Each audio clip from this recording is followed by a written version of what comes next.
Shalom, salam sejahtera bagi kita semua. Merdeka mengajar. Perkenalkan, nama saya Sintika Christine Manurung, SPD.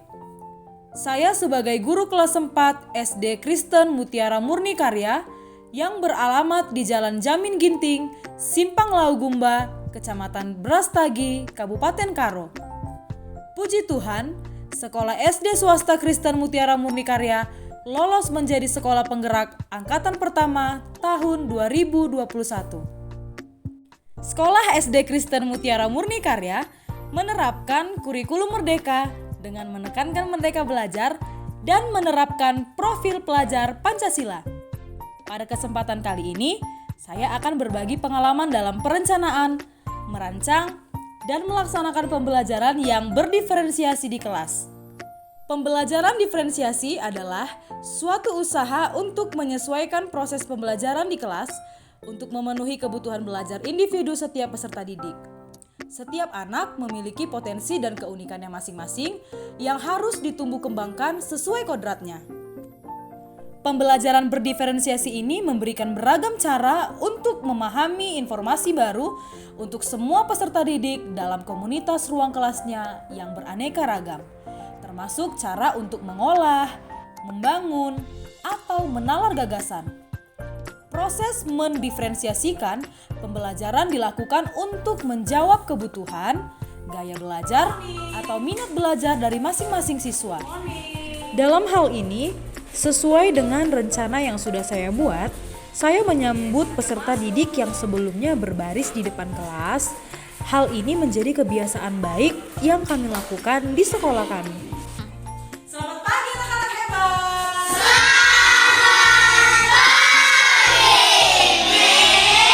Luar biasa. Apa kabar hari ini? Luar biasa. Yes, mantap. Oke, luar biasa. Siapa yang sudah siap pagi ini untuk menerima proses pembelajaran? Ya, terlebih dahulu kita harus berdoa kepada Tuhan yang dipimpin oleh si Maywiner dan juga si Riana. Yuk, silakan masuk ke depan untuk memimpin.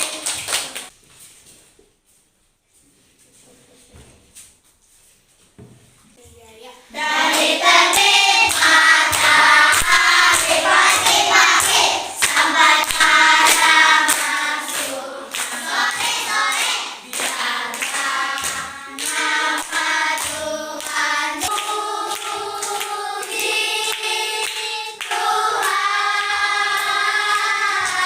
Mari teman-teman kita bersatu di dalam doa. Tuhan Yesus, kami akan belajar, berkati kami, sertai kami saat belajar. Berkati juga kedua orang tua kami, dimanapun mereka berada. Dalam nama Tuhan Yesus. Sebelum kita belajar, yuk sama-sama kita nyanyikan lagu Pelajar Pancasila. 1, 2, 3, ya. Belajar Pancasila, beriman dan bertakwa kepada Tuhan Yang Esa dan beralat mulia, berkebinekaan global, gotong royong mandiri, kreatif dan bernalar kritis. Oke, baik anak-anak Miss. Sebelum kita memulai pembelajaran pagi hari ini, Miss mau tanya terlebih dahulu. Siapa yang masih ingat apa ya kira-kira pembelajaran kita yang minggu Sebelum lalu? pembelajaran dimulai, saya memastikan bahwa peserta didik memiliki kesiapan secara psikologis untuk menerima pembelajaran dengan baik. Oke, hebat tentang jurnal membaca. Nah, kali ini kita akan belajar. Yuk, sama-sama dibuka bukunya yuk. Kita akan belajar pada bab 3. Apa? 1, 2, 3. Lihat sekitar. Oke, bagus. Lihat sekitar. Coba lihat dulu sekitarmu yuk. Coba lihat sekelilingmu. Ada apa aja ya kira-kira? Ada meja kursi,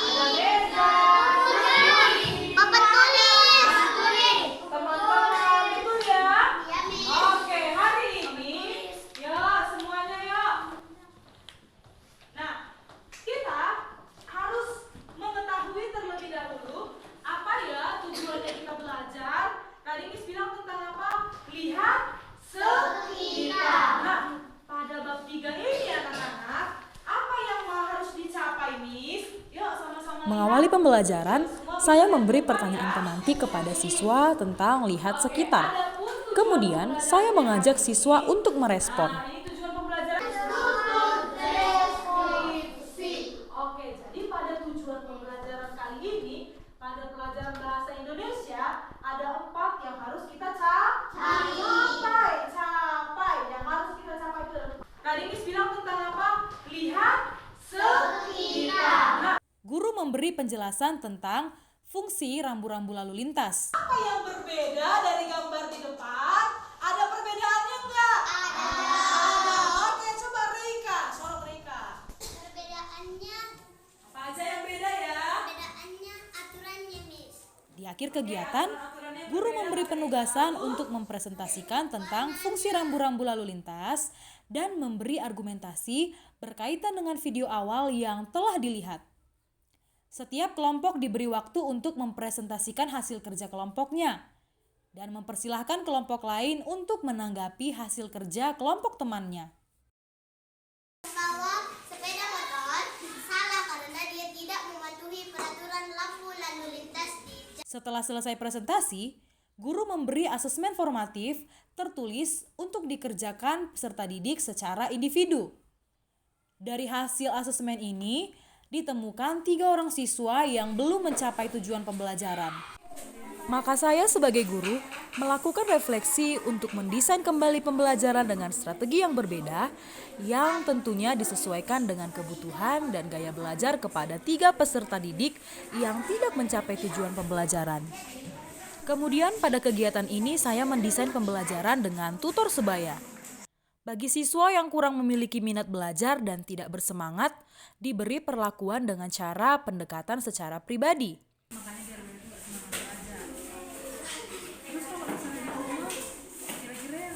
Sedangkan bagi siswa yang gaya belajarnya audiovisual, saya beri kesempatan untuk mempresentasikan tentang fungsi rambu-rambu lalu lintas di depan kelas. parkir. Yang kuning itu tanda peringatan untuk hati-hati. Di akhir pembelajaran, saya melakukan refleksi terhadap kegiatan pembelajaran yang sudah dilaksanakan. Tugas yang Miss berikan kali ini. Nah, di akhir pembelajaran, sebelum kita mengakhiri, Miss mau kalian menggambarkan bagaimana perasaan kalian belajar hari ini. Kalau belajarnya hari ini penuh dengan semangat atau mudah dimengerti, boleh dibuat tanda senyum. Tetapi kalau kalian sulit mengerti atau masih kurang semangat, boleh dibuat dengan gambar tanda sedih. Nanti kita bisa tempelkan di depan ya. Oke, akan dibagikan. Ayo silakan digambar ya bagaimana perasaannya. Dari hasil refleksi tersebut, semua siswa menunjukkan perasaan senang ketika mengikuti proses pembelajaran. Pembelajaran berdiferensiasi bukan lagi sebagai hal yang baru di dunia pendidikan. Hal ini ditunjukkan sudah banyak bukti-bukti karya yang berkaitan dengan pembelajaran berdiferensiasi ini. Dengan diterapkannya pembelajaran berdiferensiasi, maka akan memberikan keleluasaan kepada peserta didik untuk meningkatkan potensi dirinya sesuai dengan kesiapan belajar, minat, dan profil belajar peserta didik tersebut. Melalui pembelajaran berdiferensiasi, sikap toleransi pun dapat muncul dengan pemberian keleluasaan bagi siswa untuk mengembangkan potensi.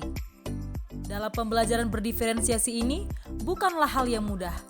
Guru harus dapat menyiapkan beberapa materi dan instrumen penilaian sekaligus. Misalnya, saya menggunakan diferensiasi konten, berarti saya harus menyiapkan materi lebih dari 1. Sama halnya dengan diferensiasi proses dan produk, harus ada lebih dari 1 media pembelajaran dan alat penilaian. Semoga karya ini dapat bermanfaat bagi kita semua. Salam merdeka mengajar, merdeka belajar.